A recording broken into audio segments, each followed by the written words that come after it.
Action. Okay. That was really good. I wrote on it, but my marker is super faded, so you can barely read it. But Bristol's listed as the producer. Hell yeah. So. That's cool. That rocks. So I had a... Oh, good. Sorry. No, you. Oh, I was going to say, I had a pretty interesting weekend. Oh, yeah. I ran a doubleheader at a BMX track I haven't raced at since 2009, I think. And they've completely redone the track, and it was really fun, and I almost died twice. And I got some hardware. P2 on Saturday. Yeah. P2 on Sunday. Yeah. So pretty good start for me getting a state plate this year if I run enough qualifiers. I felt like I had the speed to win, and I didn't pull it off, unfortunately. My race on Sunday was like total points, so it was basically best finish across all 3 races, and I won the 3rd race, but it wasn't enough to win the overall. But before that, I had something even better happen, because we have had an ongoing saga, and let's just say that it's been brought to an end because I have acquired Husky chocolate. Oh my god! Oh my god! Oh my god! I also have the protein version, but I've acquired it. Oh my god! Oh my god! It's 3 weeks in a row that you have outdone yourself. Do you have Cash App, Matthew? I do not. But what I do have is a friend of mine who lives in Finland who had heard me ranting about this. And keep in mind, they don't ship to Finland, but they found a third-party retailer that did. And without me asking or paying for it, they bought 2 cases of it and then sent it to me. That's awesome. So, it looks like you've been drinking it. I've had most of them are in the fridge. I've had a couple bottles. It is okay. That's about all I have to say about it. Okay. My first impression was not good, but on like my second one, I was like, all right, it's all right. So, but I have it. It's been. Oh my god! I don't think it was illegal, but I think we're good. Wow. I'm sure it's fine. Wow. See, now you gotta keep one for homie to sign, and he's gonna be like, "This is like a money laundering company. How do you have this? These aren't real." When they were sending it to me, too, they were telling me that they had sent stuff like internationally before, and if you're selling it or if you're sending it to sell, it has to go through the FDA. So they had to write all over it like, "This is a gift. This is not for reselling. Please don't destroy all of this customs." So, but yeah. So that was my last week. That is awesome. Oh my god. Matthew's just completing all the Fake Racers podcast like side quests. No kidding. Like, Yeah. He's just doing... I've left the main story. I'm like, I'm not really gonna pay attention to the races right now, but I am gonna go get this chocolate drink. Like he's touched grass, he's got the film thing, and now he's got Husky chocolate. Yeah. I mean, what's next? What's next? I don't know. I don't know. That I think he's like 100% of the game, but we'll have to see. Wow. I knew you guys were going to get a kick out of that. I got nothing. Also, it's been hard for me to keep to not tell anybody about that for like 4 days. So yeah. That is awesome. That is so awesome. So stupid, but it's awesome. Oh, so what did you guys do this week? Not get Husky chocolate. That's for damn sure. I've been sipping on tea because I got sick. Oh, jeez. I finished college. Okay. Hey! Whoa! Graduate on this upcoming Saturday, so. Want me to come? I think I have an extra ticket, so yeah. Business expense on JTN's dollar. I don't have that much money though. We don't make that much. Damn. It's worth a shot. Boo. We'll just have. Boo. You'd have to like vlog it the whole time. Be sitting there. This is a bit. The JTN Fake Racers putt. This is the and you know that's proof when they take us to live court. Reacts to Joe's graduation. When the IRS should I post when the the IRS live shows stream? Up, we show that video. Should I post the graduation live stream link on the JTN what you Twitter? should do is you should have it set up like in your home early, but like set up to like start the stream at a certain time with like a JTN overlay of the graduation stream. and just take over like the stream. Sorry, U of M. They get enough money. They do, yeah. Oof. And they're going to be asking for more of your money now that you're an alumni. Yeah, but here's the thing: I never paid them a dime, so I was smart. Well, they're still going to ask for more of your money. Oh, I know they're going to ask for my money. They already did. They already have. The alumni association's already like, give us $1,000 so you could join our association. And I'm like, seems like a pretty good deal. Because it's like a lifetime membership, and they do like a bunch of trips and stuff and discounts. They actually do a trip to Monaco for F1. That's pretty cool. And stuff. That's pretty cool. Still like $1,000 to do the trip, but are you gonna do that? Are you gonna join? No. Oh, I'm probably gonna join the alumni association. I just don't know when, because it's $1,000 and kind of a lot of money. Yeah. Everyone's achieving things, and I'm just you're achieving things till I die. Look at you! You got a Jimmy Johnson flag in the background. I got a Tottenham scarf in the background. Yeah. I woke up on Sunday morning to I use an app called. I saw it. I saw the post, and I'm like, oh no, Davey's not gonna be in a good mood today. I have an app called FOTMob, and it's like it's kind of like all the soccer games like in the world. I used it during the World Cup to keep up. Oh yeah, I saw but that. it like yeah, I woke up to like 9 notifications from this app, and I'm like, okay, it's like 9:20. I didn't wake up that far after the game started. I know it started at 9. What happened? And I tap it, and all the notifications of all 5 goals scored within 21 minutes against Tottenham opened up on my screen. I hit the power button on my phone and went to bed. I'm not dealing with it. I was like, this is either a dream or I'm just gonna have to wake up later and forget that I did this, because I don't know what to do. And then, of course, later on that Sunday, which we'll get to here shortly, speaking of Fakers' podcast, that huge accident in turn 1 with Kyle Busch and Ryan Preece happened. Ryan Preece was running decent, as seems to be the case lately. Yeah. And that's about all he's done. Damn it. Oh well. These things happen. But Joe, this is the Fakers' podcast, isn't it? This is. And you're Davey Hazard. Could be. And I'm Joe Twansky. Maybe. And that's Matthew Steelman. That's Probably. For sure. So, I guess this is where we get to show on the road. On the wide Talladega roads, baby.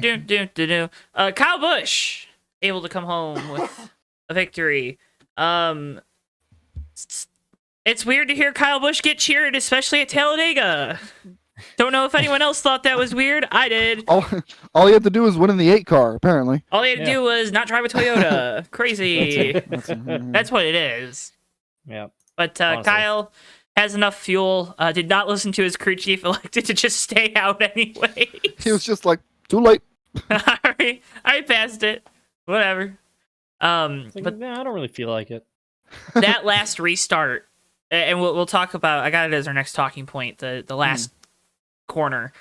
But that restart, Ty Gibbs ran out of fuel coming to the green. Big. I know these are the little things. The little things that rookies often don't do right, and he did. He got out of line when he ran out of fuel. Noah Gragson, take note. That was a bit silly. So that was cool. Ty Gibbs has been doing a lot better. He was up front that entire last run. Want to give him a flower. Yeah. Not flowers, plural, because win a race. But Kyle Busch able to save enough fuel and win, snatches the victory from Ryan Blaney. Eric Almirola was also up there that whole race and ran out of fuel, I think, on the 2 to go, coming to the white flag. I think he ran out of fuel in 3. I'm going back and getting a refresher, and I'm because it was right then, because they kind of just split him and sent him to the back. Can't really mention Kyle Busch winning without mentioning turns 1 and 2 on the last lap, though. Well, yeah. What happened, Matt? What happened? Bubba Wallace tried to block and it didn't work. So, yeah, it's like, and I was like calling it like in the moment. Like I was like, no, this is like don't block high, don't do it, and he did it, and of course it didn't work out. I mean, we see it year after year with these guys that try to make the block for a car that moves to the outside, like especially mid corner at the super speedways. It's never worth the block. You never successfully block the run. You just kind of cause a lot of chaos, and you end up letting the 3 cars that are behind you scoot by on the bottom. And it's one that Bubba's probably kicking himself for, understandably so. Yeah. But I mean, that's how the cookie crumbles, isn't it? Yeah. I don't really know if there's much. Yeah.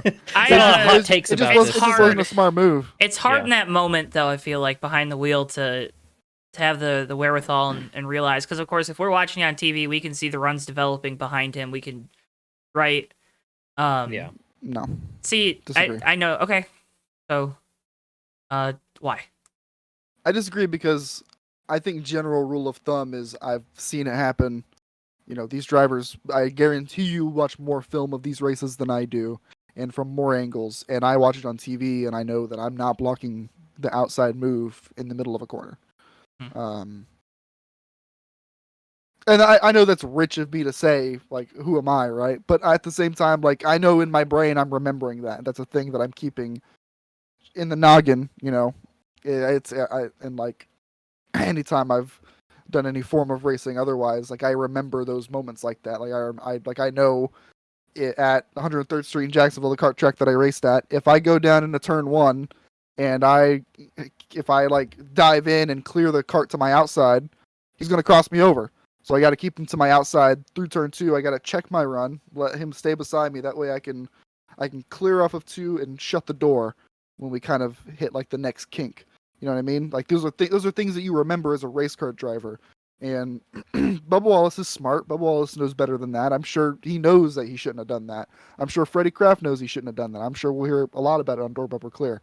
It was a bad block. It was not the smartest move. What's the best case scenario? He blocks that run, and there are cars that are going to fly to the bottom, seeing that gap open up, and they're going to get a run. And I mean, you just kind of created a lot of problems for yourself heading down the back straightaway. Whereas I feel like if you kind of hold, if you hold bottom through 1 and 2 and down the back straightaway, you have a chance of one of the cars that are on the bottom working with you, because they're probably going to be locked in by the guys on the top. They have nowhere to go but your back bumper. So I don't know. I feel like it's not as hard a thing to remember as some people are making it seem. Right.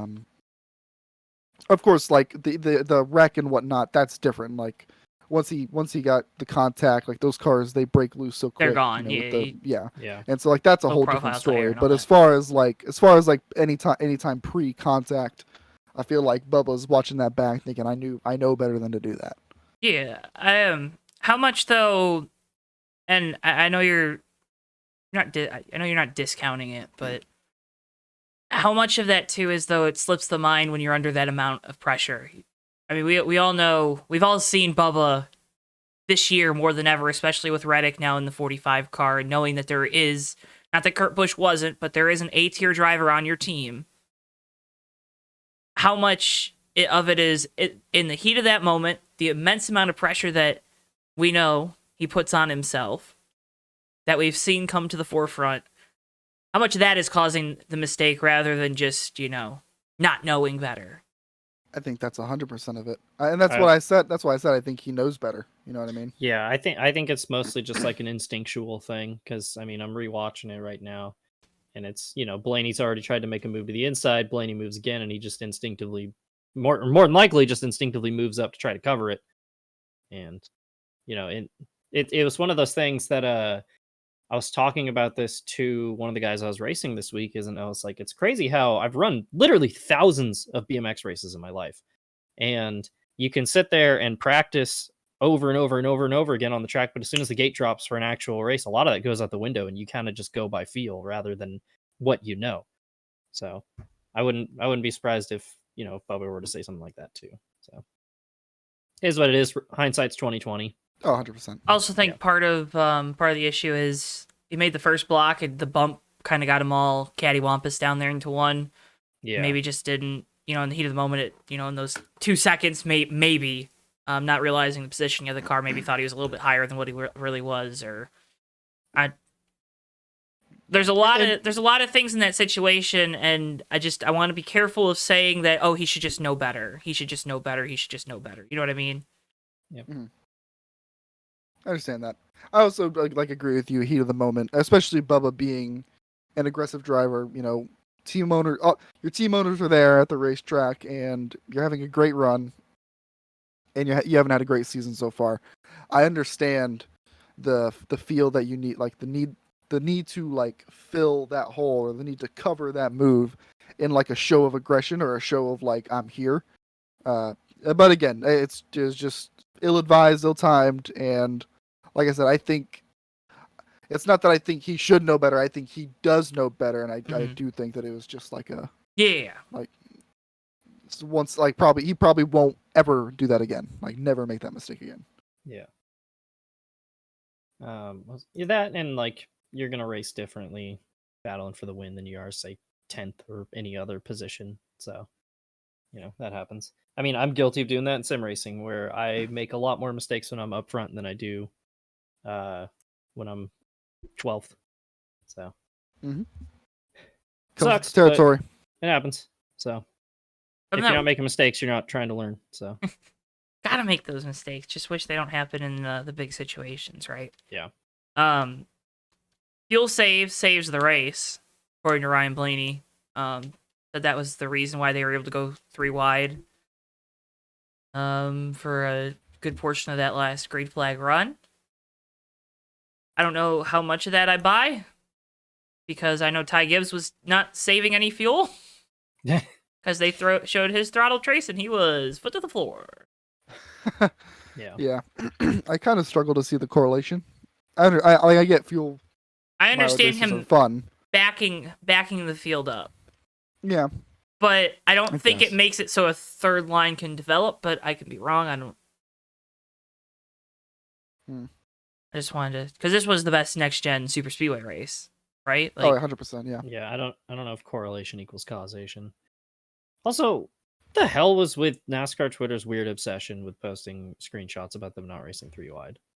I was at the track, and every 5 minutes, not every 5 minutes, every time I checked my phone, I just saw another dumbass tweet be like, oh, look at the Xfinity race, did this on Saturday. And it's yeah, and they also wrecked 30 cars.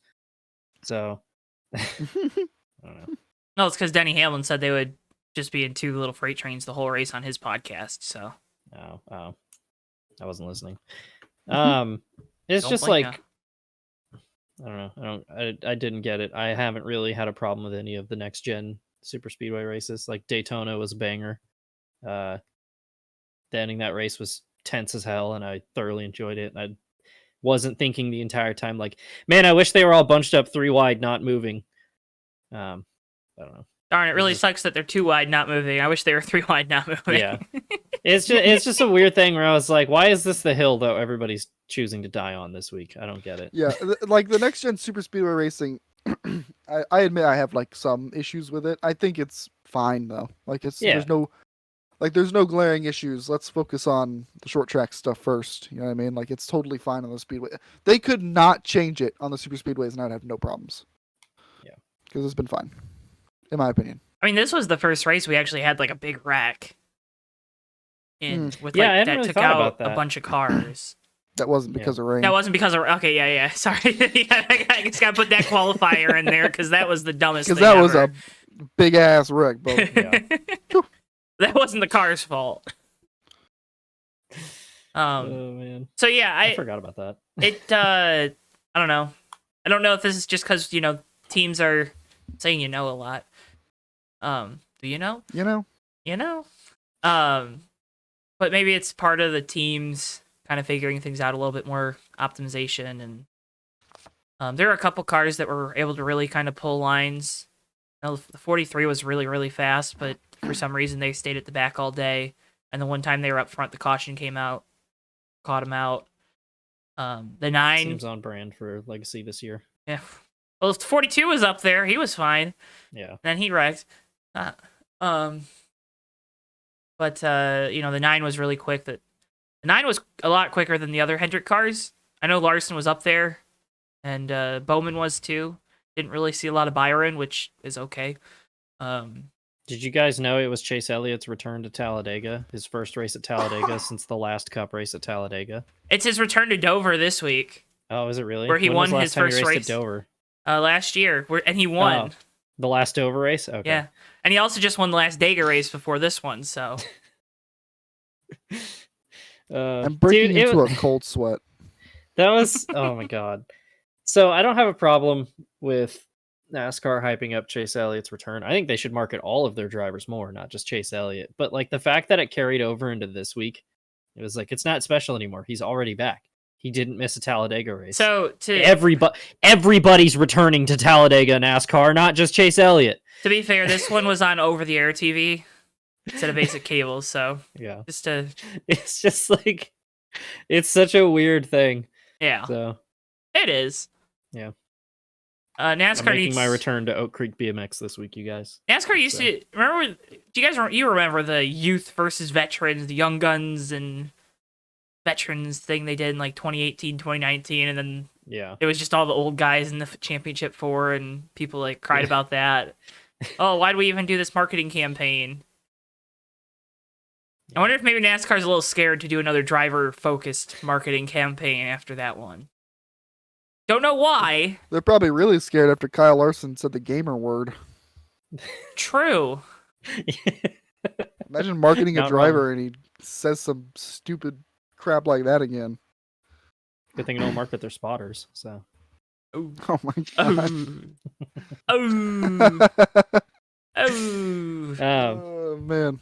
The one you're talking about, the old guys versus young guys feud was really funny because it just started from Kevin Harvick like mauling over the fact that the young guys got all the credit in the media, and he was like, "Well, we're the ones winning all the races," and it was like, "Okay, didn't ask." Worst part is a lot of the older guys post better content too on their social media.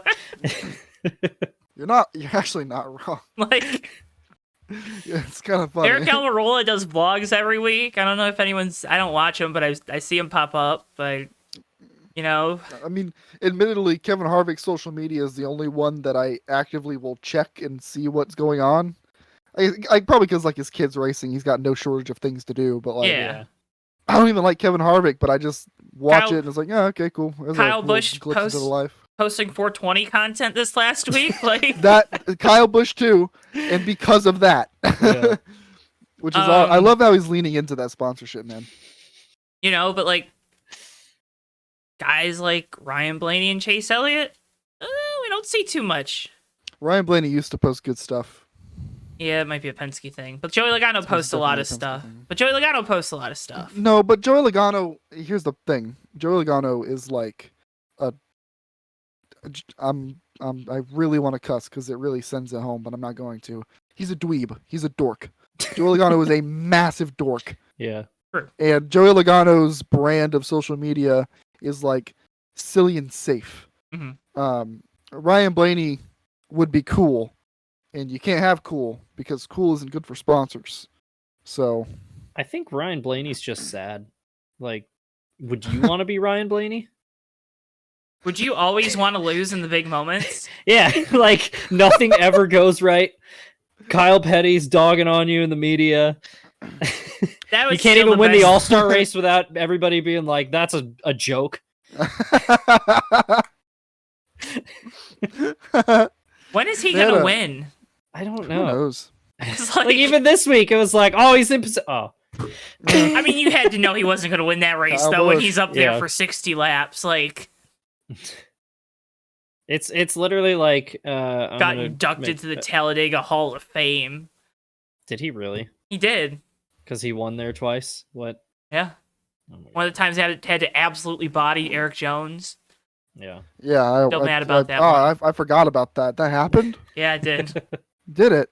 Do you know why I'm mad about that, though? Because I was on the phone with a friend who's a Ryan Blaney fan, and I was narrating it to him, and he just was all of a sudden so happy, and I'm just sitting there sad listening to him scream on the phone because his driver won, and I know it's because my driver got bent over backwards for it. That reminds me of do you remember it was the 2014 Moseport race, the one where Blaney and Herman Quiroga had that crazy bet finish, and I was a huge Herman Quiroga fan, and my grandpa called me, and so I was on the phone with him as that last lap happened, and I was like going from elation to absolute misery in about 5 seconds, and I couldn't react to it all because I was on a phone call and I wanted to die. And then I just like, after I got off the phone with him, I hung up and I just kind of stared at the ceiling for a little bit. It sucked. Speaking of what else sucked, Technique chassis. That Ryan Preece into Kyle Larson hit. Don't want to say the chassis suck. That's not fair. They did a lot in the offseason to make them better. Kind of scary though, right? Yeah. It was a big hit. It looked like it broke at a weld. Yeah, I was gonna, which like, I've seen a lot of people who know a lot more about the race cars talking about it, and they're like, there's supposed to be other stuff that fails before that weld. Yep. Like, that's kind of crazy. So, maybe it's just a manufacturing defect, but I don't know. I saw a lot of people pointing out too, though, that like that more than likely was not going to happen on the driver's side because the driver's side of the next gen chassis is constructed differently. So, yeah, no, that's still scary. Yeah. So, so the teams, I believe, have the option to send these chassis back to Technique to repair. So I wonder if that's a chassis that's been repaired or if it's a new one for this year, or if it has been repaired, or if how many times they've used it. If it's been involved in any other incidents. These are all things that we can use for causation. But I don't know. The car is stiff. We all know that. I'm sure people are beating the next gen safety gong this week, and they're going to be doing it for this next week about how these cars aren't safe still, or blah blah blah blah blah. Which got absolutely whipped in that. Which I think is a little bit, because I mean that was a massive hit. I mean, he gassed it up because he thought he was gonna, he was trying to get revenge on Kyle Larson first, but technically he was probably trying to track around. It was heat-seeking missile first, but then he was like, "Oh wait, I should miss it." And then and then it was too late. Wait a minute, I'm not playing Wreckfest. Hang on. The poor guy, they show his onboard, and you just hear him gas it up, and I'm like, oh no, that is not the right decision. Not that he could have known, because that car was out of his sight line. Like, I'm not. Yeah. I don't want to make Davey mad here, but no. I think anyone who knows a damn thing about racing knows that was like, there's nothing he could have done. Yeah. It's far from the first time something like that's happened. Mm-hmm.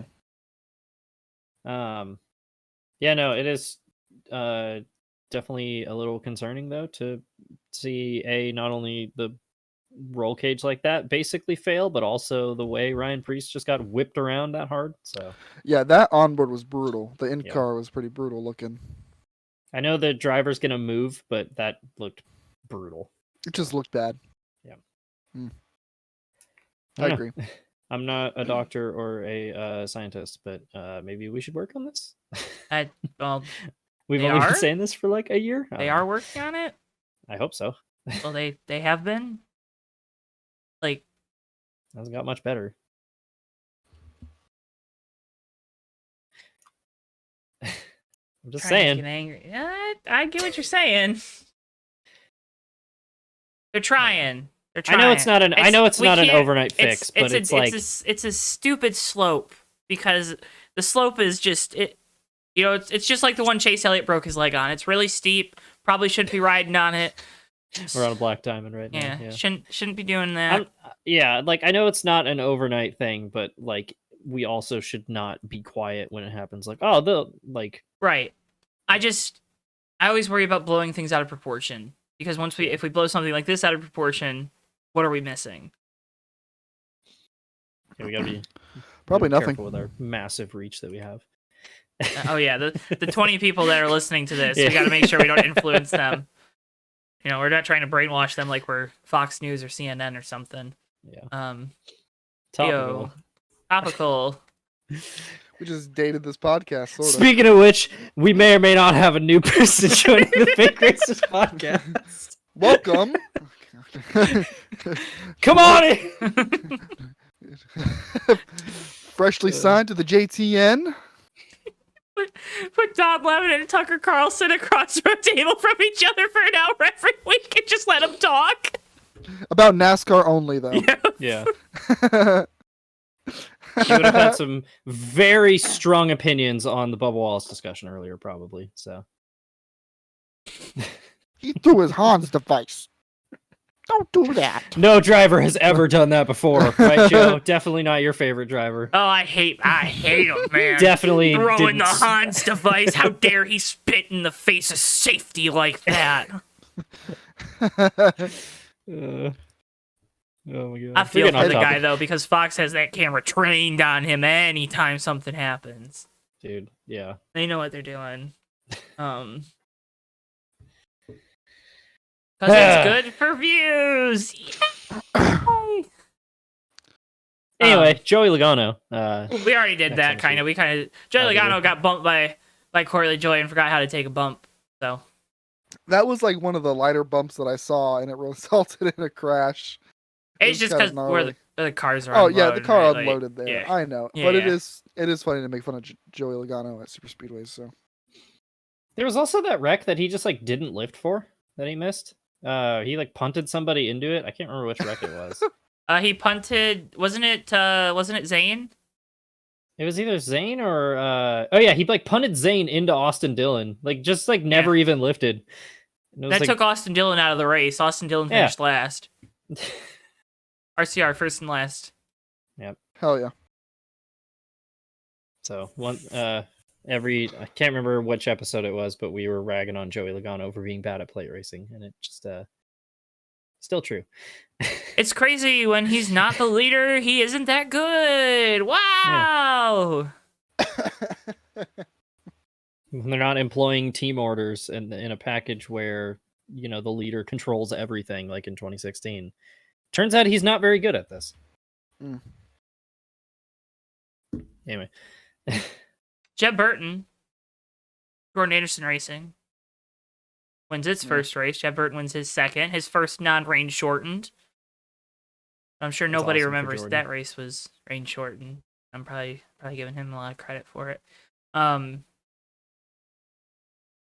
Yay, right? I don't know. I'm pumped for Jordan. So Jeb Burton putting some of the craziest blocks on the field that I've ever seen. But not the craziest one that day. Not the craziest one that day, because Daniel Hemrick said, "Hold my beer." Or I'm sorry, "Hold my circle." And that was bad. And block the pun or the block or yes. Both. Whole lot, yeah, just the whole thing, everything. But a lot of bad blocks this week. Yeah. Yeah. But that one wasn't good. That one was like, what are you doing, bad? Yeah. That was from 3 lanes up, came down. It wasn't even close to I wonder who his spotter is. I hope it ain't the spotter anymore. I'm gonna look it up. Because I'm sure it wasn't the spotter's fault. I'm sure, but yeah. Oh no. It's Brett Griffin. Was it this past weekend? Oh, no. Was it? What was that, Joe? Was it this past weekend? Are you looking at last? Or? Last year it said he was a spotter. Last year he was. A spotter. He's not. How do I hang on? Is it on the entry list? I'm assuming it should be. I thought it was. Again. I think he still does spot for some of the Kaulig drivers, but he's part-time now. Entry list does not list spotters. Hmm. Well, I'm just gonna assume it's Brett Griffin. I don't think I'll be listening to GBC. I'm sure they'll talk about it because how can you not? That was dumb. A huge crash. Yeah. Ended up upside down. Not the only car to get upside down that day. He did a little grind on the safer barrier too. That's pretty cool. Tony Hawk Pro Skate. Yep. Oh wait, I just found an updated one that lists.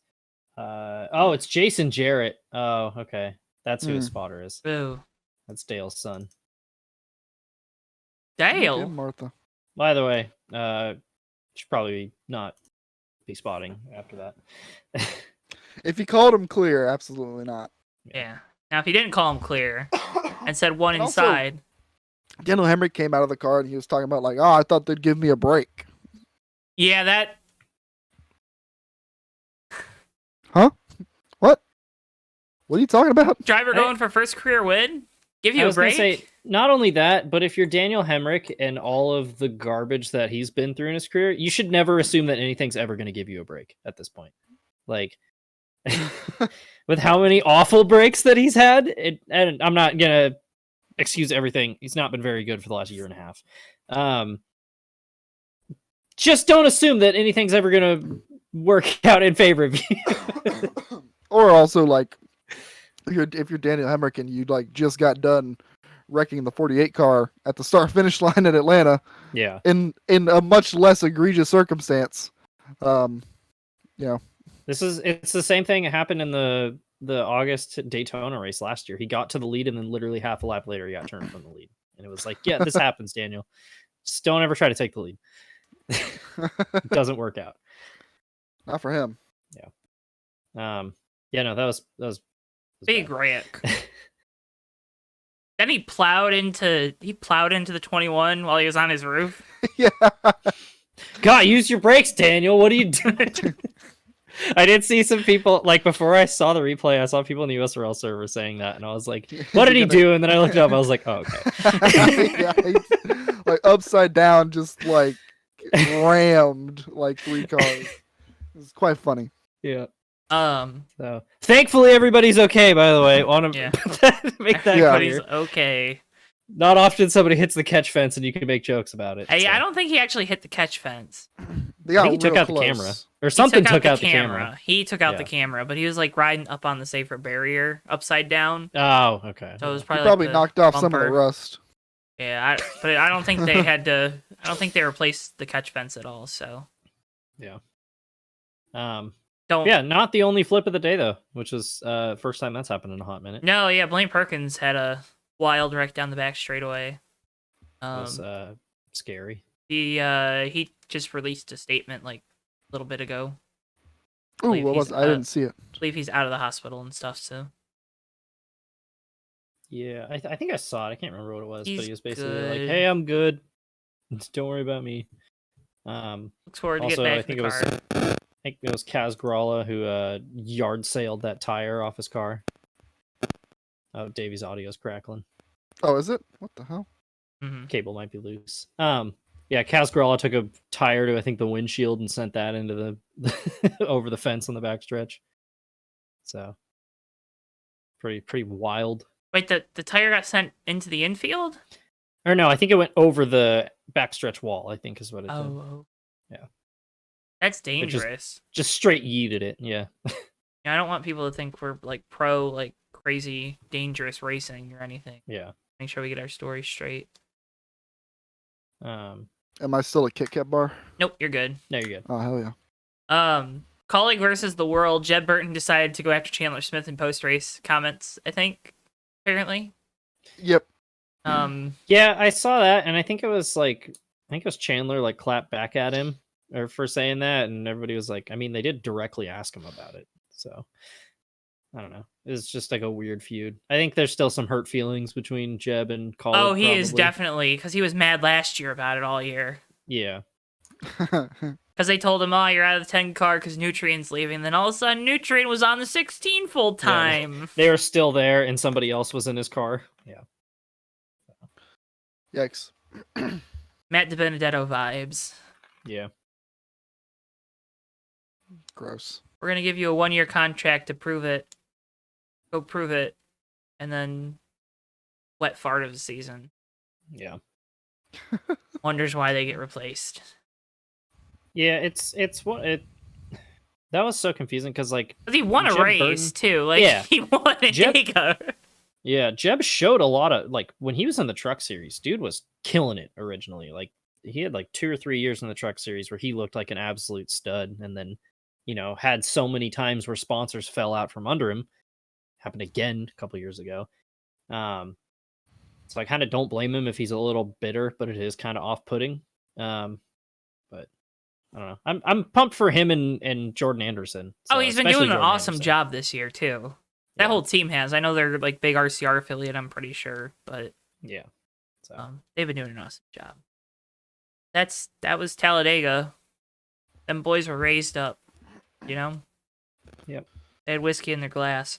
Talking about a hot rod tuned up with lead foot. Chevrolet Chase Elliott, baby. Yeah. He's back. He's back at Dover this weekend. Yee. Makes his return to the Dover Motor Speedway. His first Dover race since the last Dover race. NASCAR and Goodyear had discussions with drivers over the weekend about how do we fix the short tracks. Sounds like Goodyear is going to try to work on a new tire. Hopefully something that wears out more.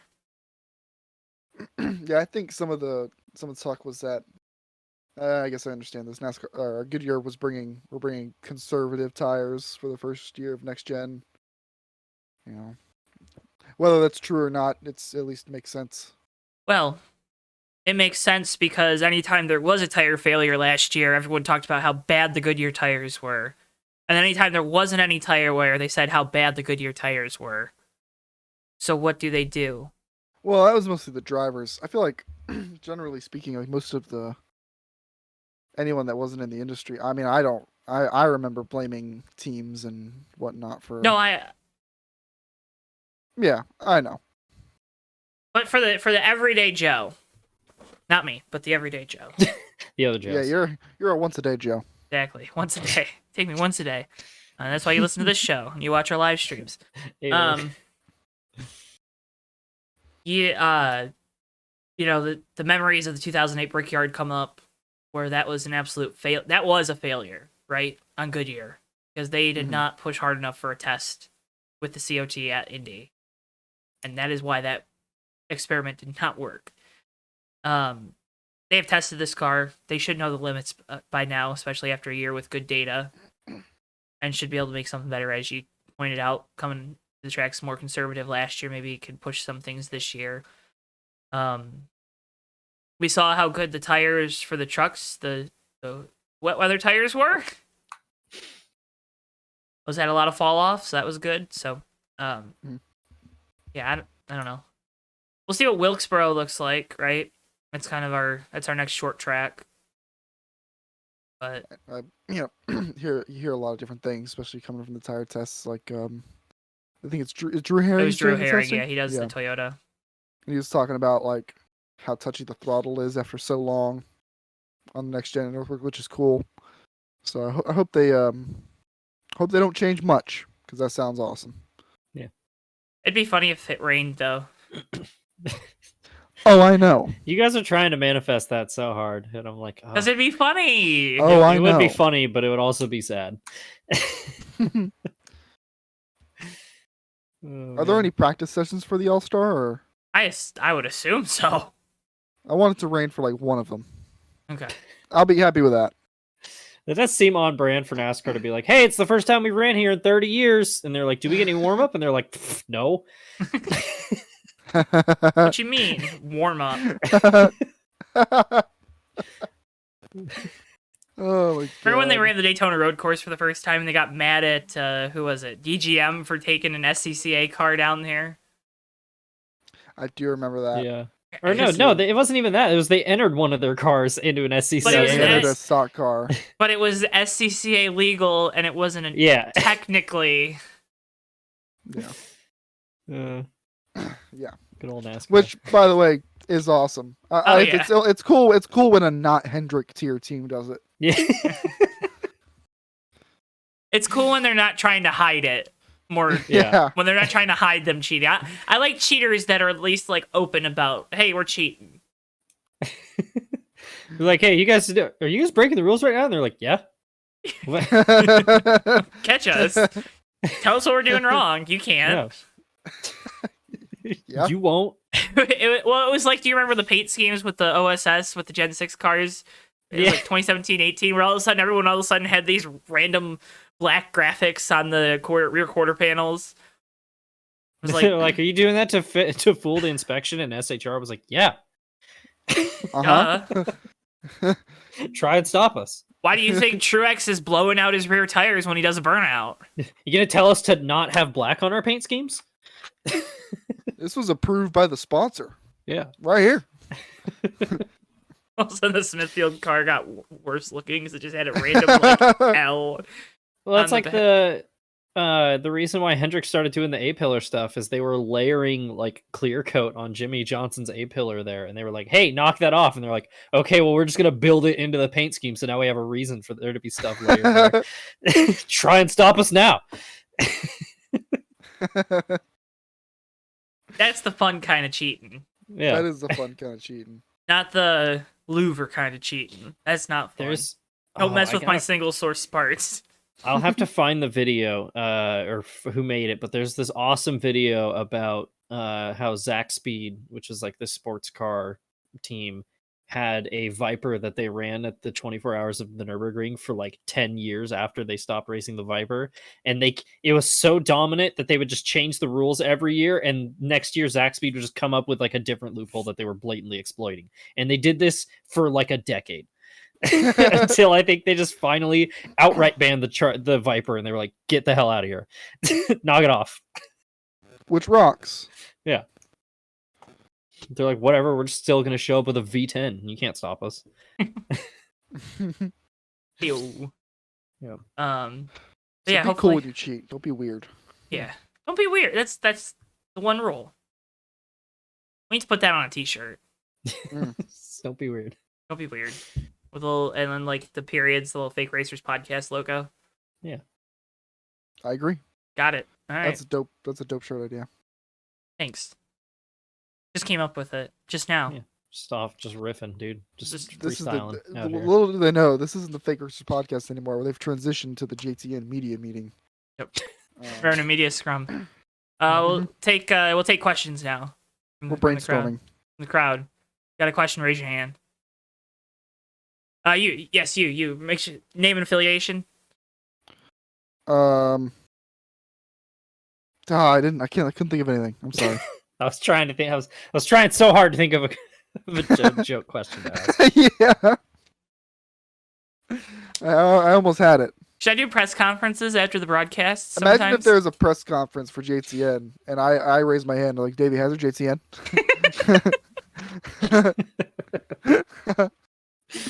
The WWE actually does that. And Joe's just like, you work here. Hey, will there be snacks in the break room later? Go to your office. Go to your office. No. All right, next weekend. We got a lot of racing this weekend. This upcoming weekend. IndyCar. Is that Baba? I hope people hear about it. The IndyCar race? Yeah. Yeah, well. I've seen more stuff for Barber already than I did for St. Pete all the way up until the day of the race, so. That's a good thing. Yay! It is. Yeah. Too bad Liberty wants to buy IndyCar and make it a feeder series, which got disproven, so that's why we didn't talk about it, but now we're talking about it. Yay! Woo! I think the only reason that rumor was like, ooh, to me, was because I knew that I would get to read some of the most angry messages possibly created on the USRL Discord from some of our favorite people. I was so excited to check Discord when I saw that rumor, and it did not disappoint. Everyone was mad. I understand it. I agree about being mad, but it was funny. It's also not real, so.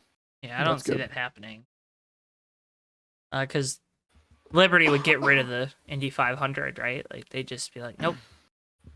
I don't think they'd do that. Or they'd make its own run thing. Monaco, so Monaco's kind of would never get approved for an F1 race like nowadays. Yeah. So who you got? Matt's got Stingray Rob. So my previous way of picking IndyCar picks has gone horrendously. And I actually rolled 2 D10s last week for Cup and Xfinity, and it actually worked out pretty well. So I'm going to try it again. Is there anybody who drives the 97 in IndyCar? No. Damn it. All right, hang on. I'm just going to keep trying. Don't even need to look that up. 39. No. Damn it. Okay, well, somebody else go while I'm doing this. I'll get one eventually. Davey, who you got? Stingray Rob. Swear to God, if I roll a 51. If you 70, there's not a 72. I'm assuming there's not a 56. No. God, I gotta hold on. Let me go to the damn 1. Somebody's got to be running the 1, nope, right? because it would be What the hell? Do you want willpower?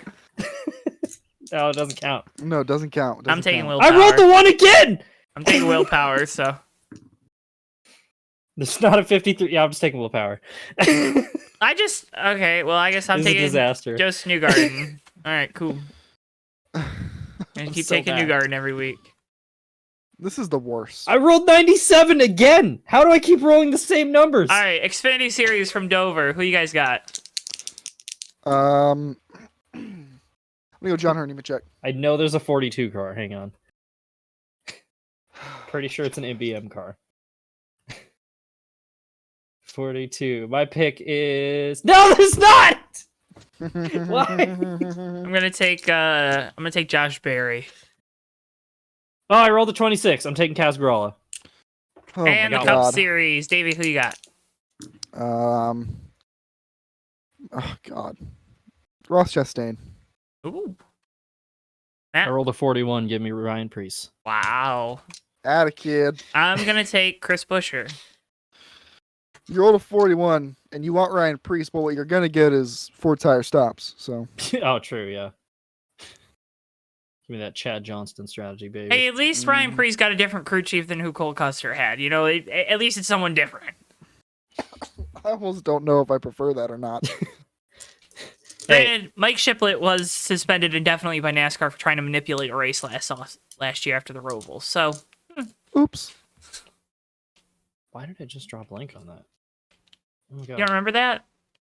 It vaguely remember that. I forget what he did. I forget what Custer did. He stopped in the middle of the Oh, field. that's right. Yeah, he basically just stopped on the backstretch. Yeah, and, I forgot about that. And Harvick passed a bunch of people.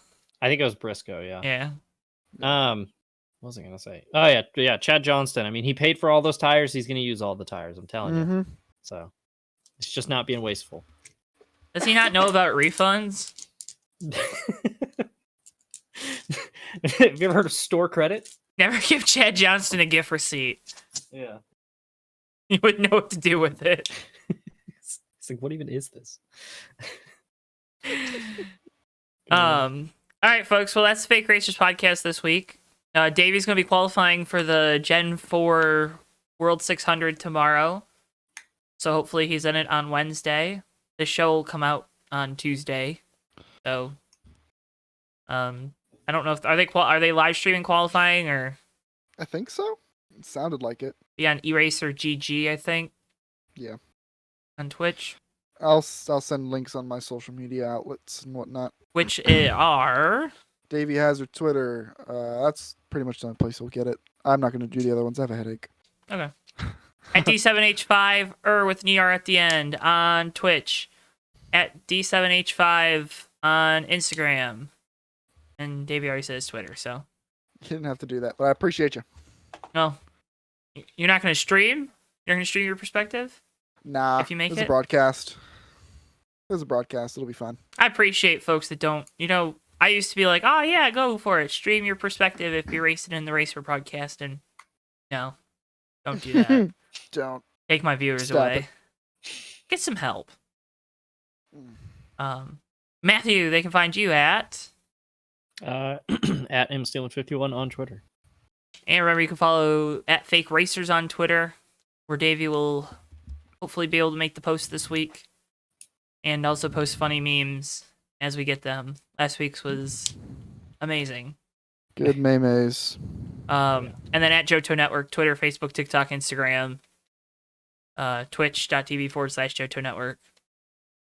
Yeah, do all those things. And again, cannot thank you folks enough for all of your support. So that's going to wrap us up here for another edition of the Fake Racers podcast. Can't thank you enough for listening. Leave a review, comment, like, and we'll see you guys next week here on the Fake Racers podcast.